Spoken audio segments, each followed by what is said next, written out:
Hi, this is Brian with ActiveMelody.com. In this week's guitar lesson, we're going to take a look at a rock blues lead. It's a lot of fun to play. It's a great jam track to play over. And we're going to be staying in the pentatonic scales. So major pentatonic scale, minor pentatonic scale. I'll show you how to pick which one to use and where you can use them and give you a few tips that I've picked up along the way for how to do that. So I've got the lesson split into two parts. In this video, we'll take a look at the first half. If you'd like to watch the second half, download the tablature and the MP3 jam track, which I have in multiple tempos. You can get those things by going to ActiveMelody.com, go to the weekly lessons page, and do a search for EP341. Alright, so before we jump into the specific notes that I'm playing, let me just take a minute and talk through tone setup. Now, I don't like to be super specific when it comes to tone because we've all got different gear, so it'd be kind of pointless for me to talk about every setting that I've got. But I can give you an overarching look at this so that you can come up with a tone that's pretty close no matter what gear you have. So I'm playing through a Kemper profiler, and a profiler allows you to profile other amplifiers. And so the amp that I'm playing through is not one that I own. It's somebody had put it up online and I downloaded it. It's a 1962 Marshall Bluesbreaker amp. Really cool amp, hard to come by, but somebody had profiled that and then uploaded it. So that's one of the reasons I love the profiler. Because you can just download gear, so to speak. So that's what I'm playing through, but as long as you've got an amp with some overdrive or some gain, turn that up and then add some reverb to it, maybe 30-40%, you can come fairly close to that with your amp. But the amp is only a small part of the equation. The bigger part to what gives you this sound is playing through the neck pickup on your guitar. Now I'm playing through this with a Gibson SG. And the humbucking pickups that you get in Gibson guitars, whether it be a 335 or a Les Paul, or that tends to be more close to this tone. But you can do this with a Telecaster or a Stratocaster, whatever you've got. Just the key is put it on the neck pickup, turn your volume up, and then turn your tone down. It's kind of counter to what you might think. But I saw an interview with Eric Clapton when he was with Cream, and he referred to that as woman tone. That's actually where I got the idea. And I thought it was such a cool sound. What you end up with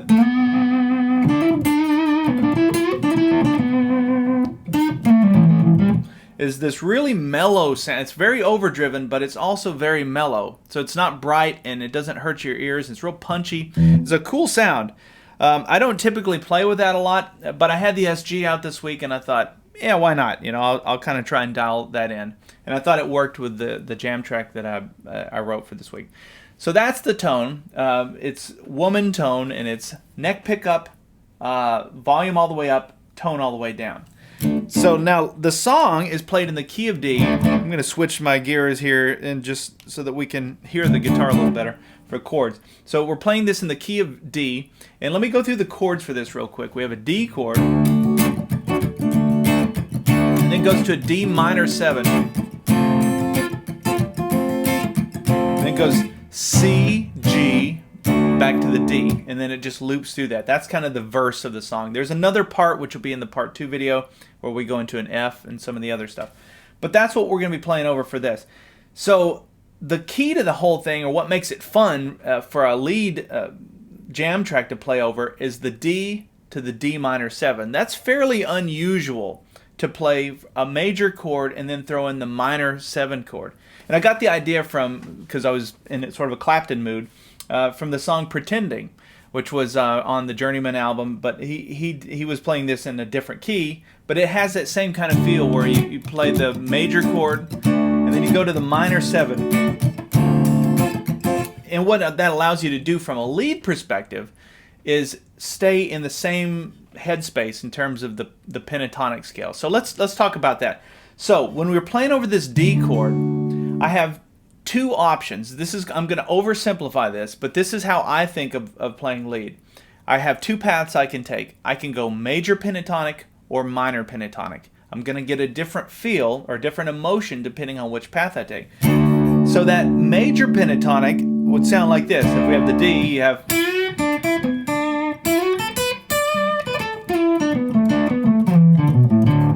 Hear how happy that sounds. It sounds very positive, affirmative.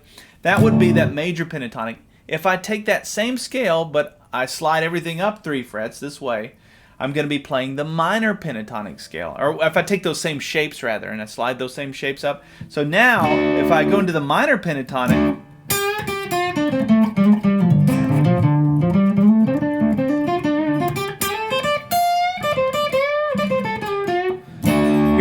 has a whole different feel. It sounds a lot more serious, a lot maybe sadder, or however you want to think of it, more bluesy.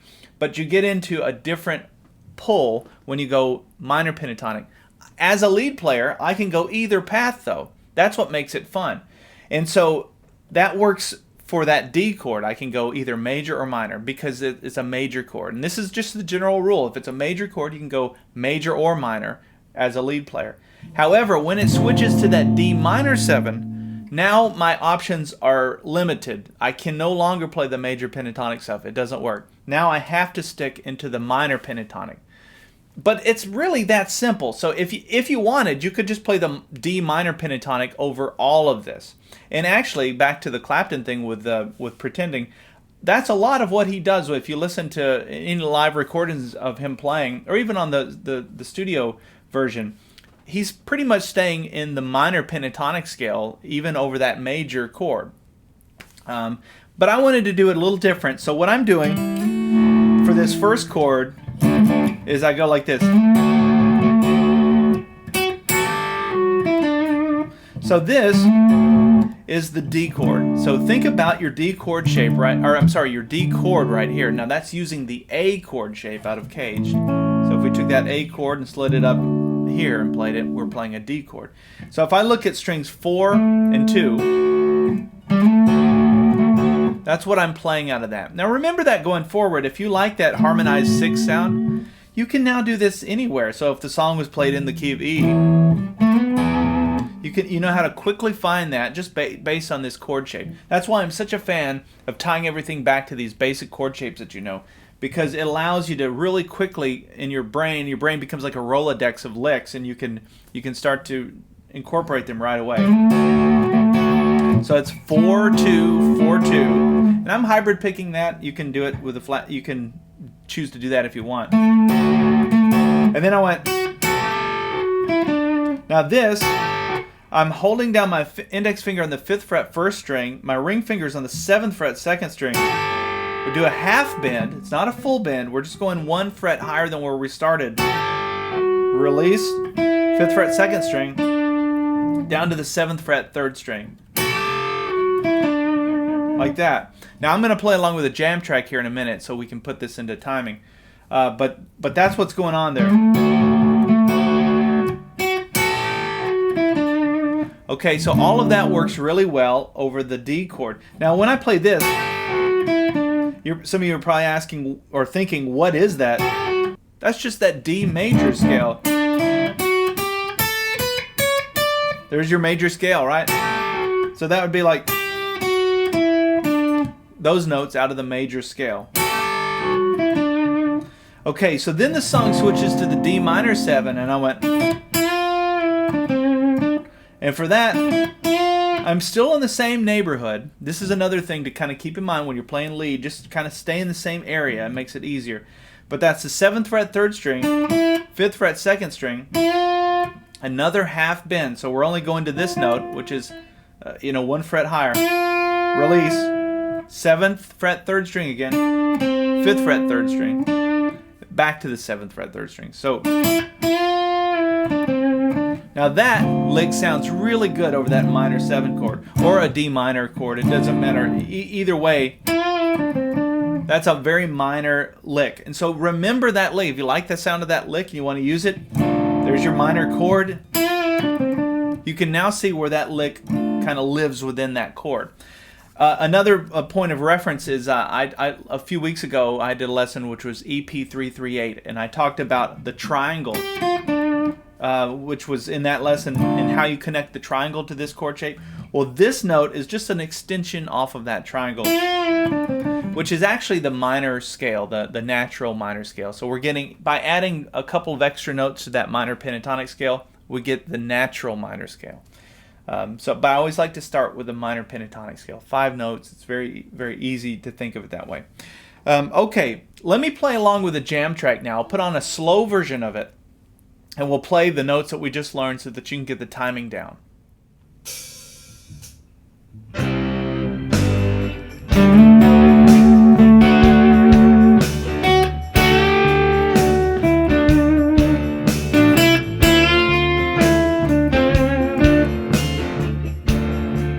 Alright, so now that the song has switched gears and we're playing over that D minor 7 chord, I'm going to stay in the minor pentatonic scale. We're going to stay in pattern 4 of the minor pentatonic scale. So I'm going to play, which is just walking right down.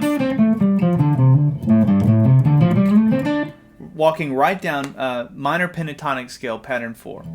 Just connect it back to your chord shape. Connect minor pentatonic scale, pattern 4 to this chord shape. That'll be a big takeaway.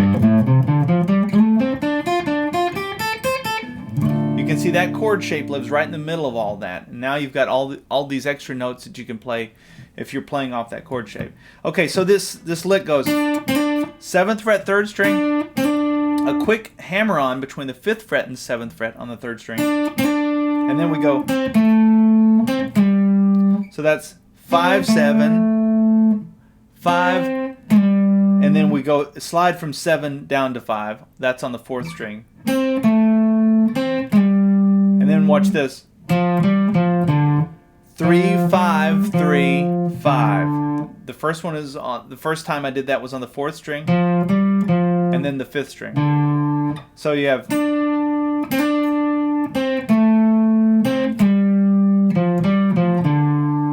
okay. So from the beginning, we have 1, 2, 3, 4.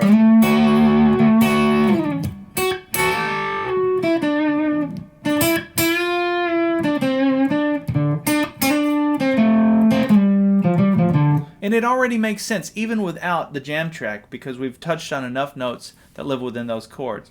Now after this, I played and went right back into that harmonized 6th thing. Now that is starting on the 3rd fret, 4th string, and I do a hammer onto the 4th fret, 4th string. Now while that note rings out, I come up here and hit the 3rd fret, 2nd string. Now what is that? Well, look at that. If I were to take my D chord and play the chord like this, those are just 2 notes in the chord. That's the easiest way to think about it. That's what I was thinking about. In fact, I was thinking about this chord shape and this chord shape. And that's what I was doing, just playing 2 notes out of those chords. So there's that, and then we slide back to where we started.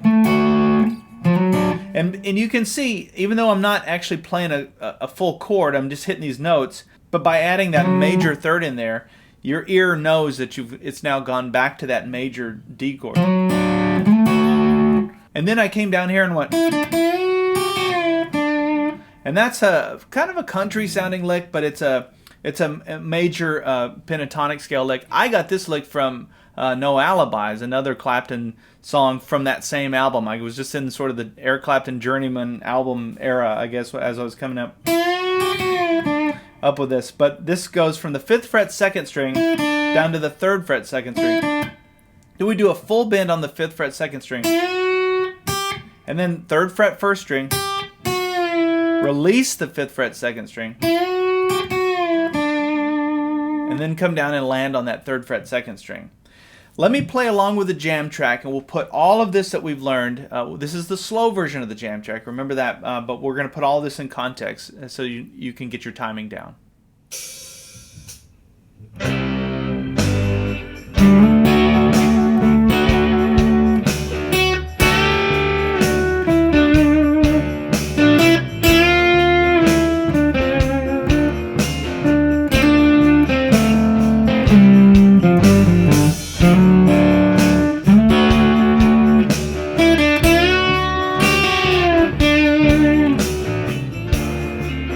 Alright, so now the song goes back to the D minor 7 chord, and I play a run that starts at the bottom of D minor pentatonic scale, pattern 4, and it goes all the way to the top of that pattern. So it sounds like this.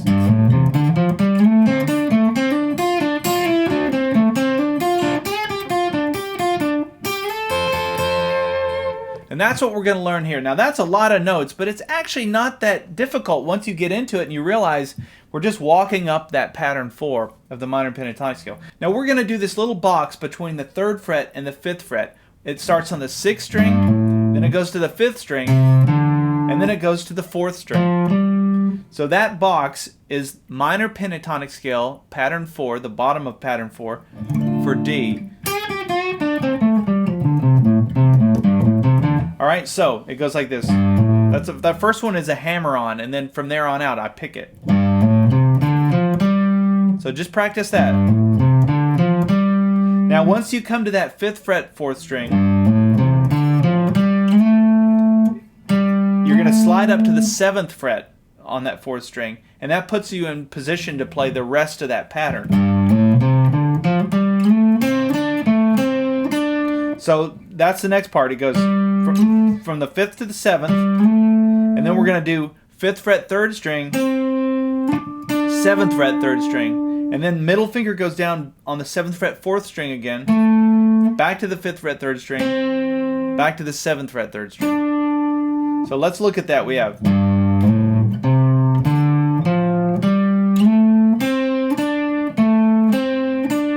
now, even if you learn nothing else, that's a very useful run.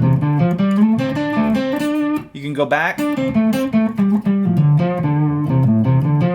You can get a lot of lead mileage out of just taking that run there and going up and down it. I've done that a lot of times when I'm improvising. I kind of go, this is a go-to place for me.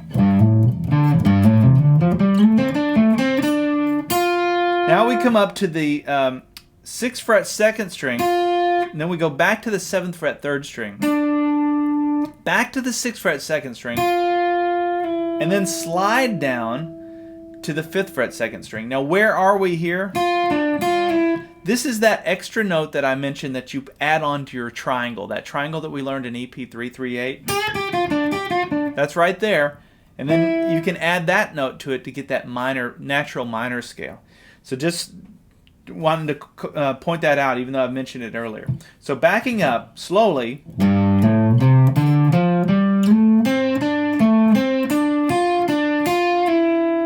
Okay, then after that, we're going to walk back down, 7th fret 3rd string, 5th fret 3rd string. Then we're going to walk back up, 5th fret 3rd string, 7th fret 3rd string. So we have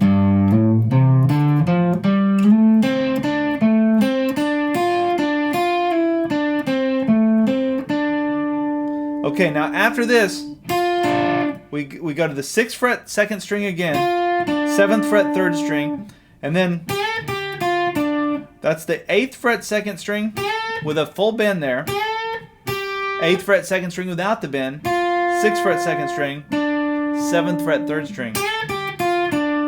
All right, so I know this is a lot of notes, and I know this is I don't know an easier way to kind of get through this part. If you are a premium member, you have access to the tablature and the on-screen tab viewer. If you're not, look into it. It's a very affordable way to learn guitar. But otherwise, you're going to have to pause the video and take notes. But let me back up. I'm going to play through everything that we've learned so far on this run here. There's one other little part. It's not a lot, and then we'll be done with it. So we have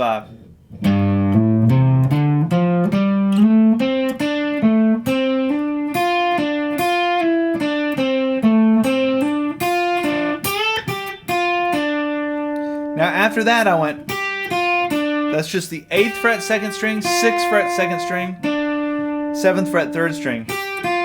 Then there was a pause, and then I went,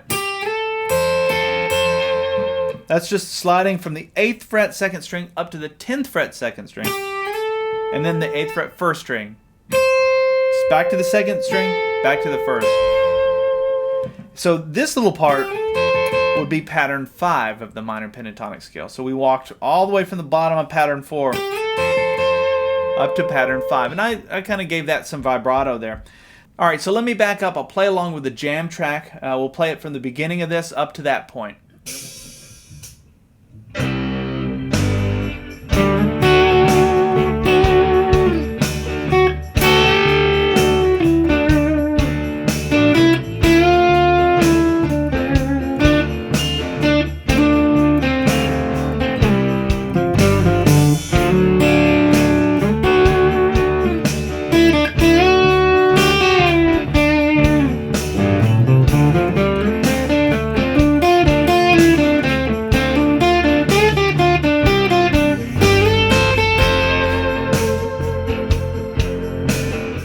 All right, so right at the end of that run, you could hear that the jam track switches over to the F chord. And we're going to save that for the part 2 video, that whole second half. I think that's too much to try and cram into this video. Hopefully you've got some good ideas for some things that you can use when you're improvising. If you're not a premium member yet, I would encourage you to check into it. If you're serious about learning how to play guitar, and you want to take your playing and your improvising to the next level, Active Melody is a place to do that. It really is, and it's very affordable, and I have hundreds and hundreds of lessons just like this one, put out new ones every Friday. So look into it if you haven't. Otherwise, I'll keep doing the YouTube thing every week as well. All right, so I'll see you in part 2.